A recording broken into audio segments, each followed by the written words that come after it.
çıxartmalı. Arkada kraskalama işlərdir, hal-hazırdır.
Mercedes W210'un son vəziyyətini göstərməzdən öncə sizlərə bir şey xatırlatmaq istəyirəm. Bu rebuilding, yəni bizim bildiyimiz formada desək, təmir olunan Mercedes W210, mən onu görəndə ilk dəfə qabaq sağ krilo və həmçinin ön kapot əzilmiş formada idi. Və onu nəzərinizə çatdırım ki, maşın kraskalandı, ön kapot və sağ krilo dəyişdirildi. Ondan əlavə arxa və ön qapılarda dəmirçi işləri görüldü. Dəmirçi işlər görüldükdən sonra üzərinə malyar işləri ilə şpaklovka çəkildi və bununla da bir yerdə sürtüldükdən sonra, yəni bu mərhələlərlə qurutdan sonra yenidən müəyyən qədər doluqlar edildi şpaklovka ilə və yenidən də həmçinin qurutdan sonra keçirildi artıq son vəziyyət kraskalanma vəziyyəti. Kraskalanma vəziyyətində keçirildikdən sonra isə ən son vəziyyət bu maşının yığılma vəziyyətidir.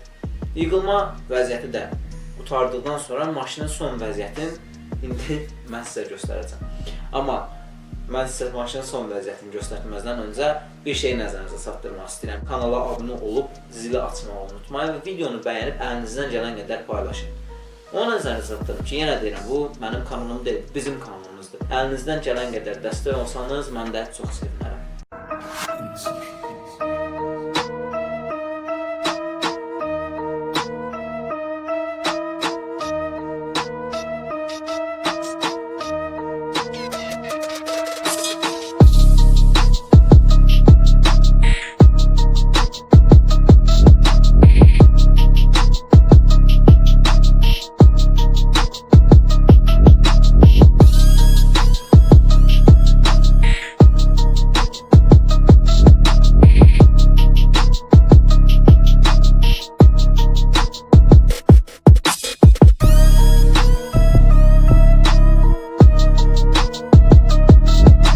Video qutarmazdan öncə bir söz demək istəyirəm. Bizim tərzimiz, fərqimiz bu qədər. Mən